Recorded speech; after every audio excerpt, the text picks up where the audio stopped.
remarkably, it is the afternoon again, and I've had another big day, and usually I would not get on. And where yesterday was a real struggle, I had to actually actively surrender some patterns to the universe.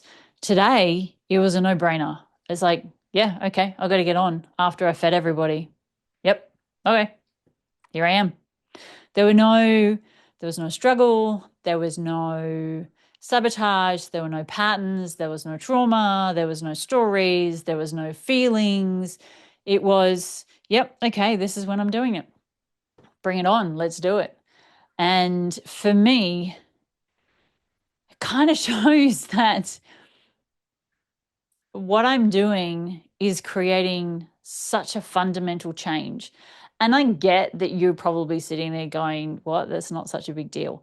However, for me, it's actually a massive deal because I have struggled for 15 years to show up consistently and create videos and had to battle with myself to actually get on 3 days in a row to create videos, especially in the afternoon, especially at the end of the day.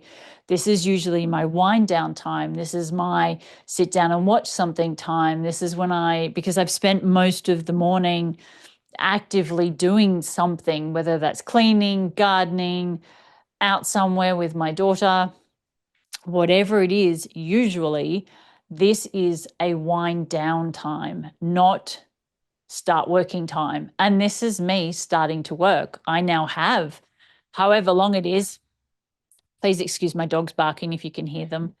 I now have a certain amount of time where I have to render the video and create all the information for the YouTube description and go through the transcript and create the images. And now I have about 2 hours of work after this, once I finish this video, to actually get the video online.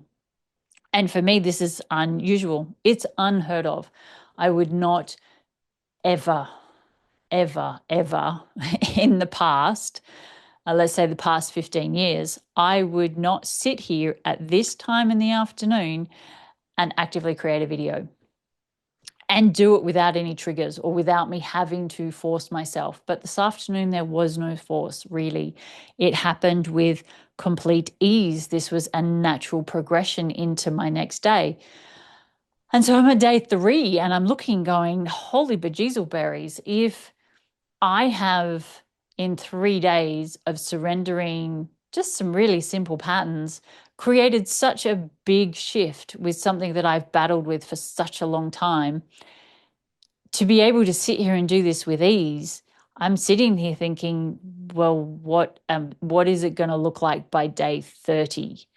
And it was really interesting because I watched something on eating disorders today, because that is something that I have strongly battled with for the last 10 years.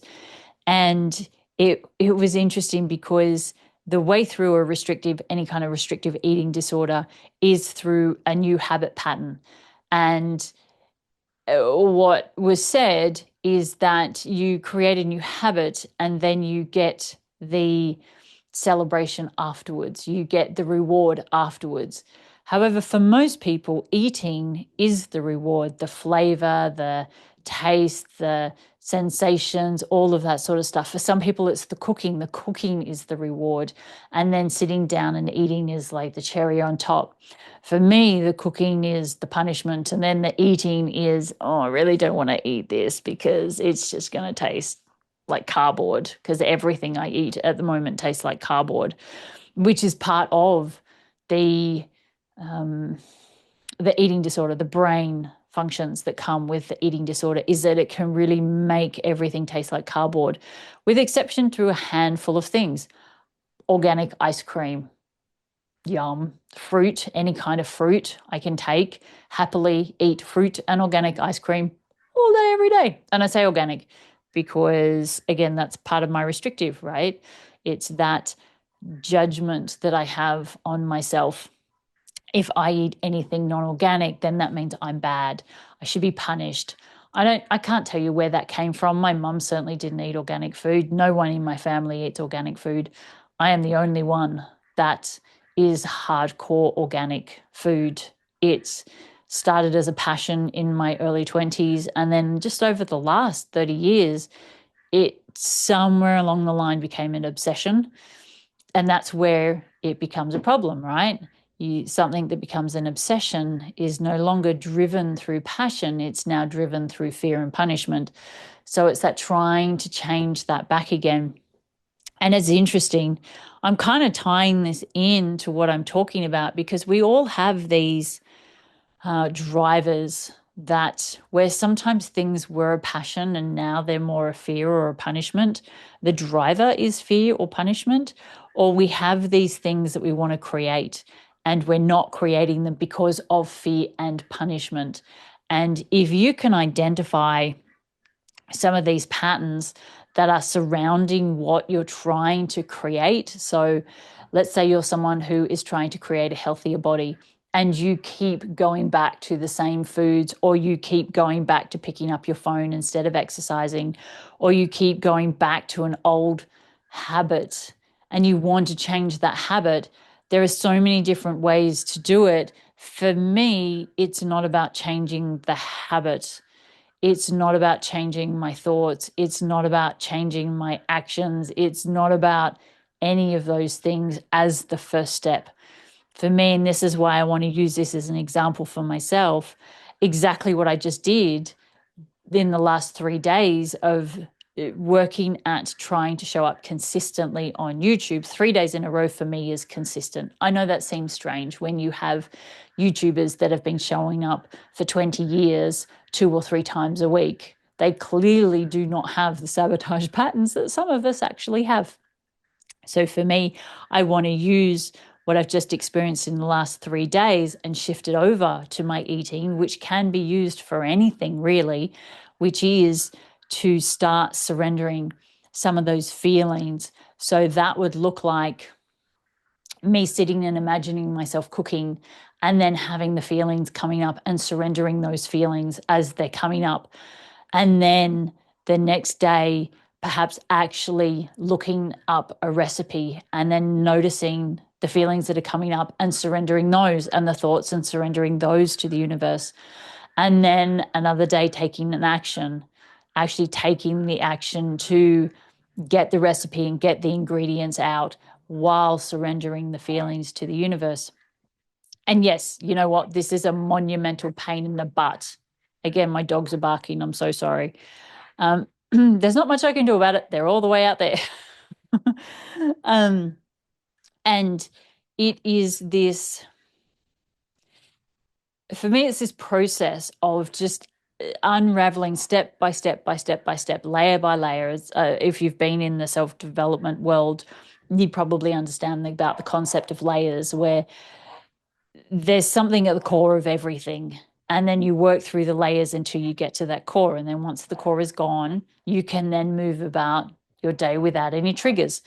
That's kind of how I see all of my patterns. So the one for me doing this YouTube video at this time of the day has an onion, and at its core, it had something. It had trauma, it had a pattern, it had a story, it had a belief, whatever it is. I no longer go down the story of trying to figure out what that is. I did for a long time. I did it for about 10 years or even longer, actually, where I would go through every layer and I'd try to work out, where is it? What does it look like? Where did it come from? Who said what to me? What feelings is it generating? Where's my shadow? And just going through all of those layers, while beneficial, and I would say that I am where I am now because I went through all of those layers. Now I'm at a point where I know what all my patterns are. I know what all my stories are. I know what all my sabotages are. And now it is simply a matter of surrendering what is left of that to the universe. And so that's exactly what I'm doing now, is surrendering what is left to the universe. And I'm going to use, it seems really weird because this channel, I'm moving more towards helping YouTube creators get past the reason why they're not creating, and to get past that, like those hurdles that are in place. And I'm trying to think of what the word is. It's like you hit your limit. You reach the ceiling, right? You reach the ceiling and you can't get past that point, but there's a reason why. There might be a sabotage story, belief, shadow, could be anything. You reach this level, and for me, I want to start helping people shift past that ceiling point through doing it myself and through actively shifting these parts. So an eating disorder is a really great example. It's probably one of the hardest to shift past because it is so deeply mentally indoctrinated into someone's being. When you have an eating disorder, it has actively changed how your brain functions. So you actually get reward from not eating as opposed to getting reward from eating. And you have to change your brain's pattern to start accepting rewards from eating, which can be a real challenge. And for me, it's going to be surrendering the feelings and the thoughts and the feelings and the thoughts and the feelings and the thoughts. And it is over and over and over again. And yes, this is time consuming. And yes, it is sometimes boring. And yes, it is monotonous. And yes, it seems pointless. However, if the last 3 days have showed me anything, is that surrendering the feelings to the universe works. And I am sitting here as a prime example for that on day 3. So that's what I got for today. If you want to check out the descriptions below, please do like and subscribe if you are starting to enjoy this content. I would really appreciate it. And if you would like to reach out, you can check out the links in the description below and send me a message and say hello.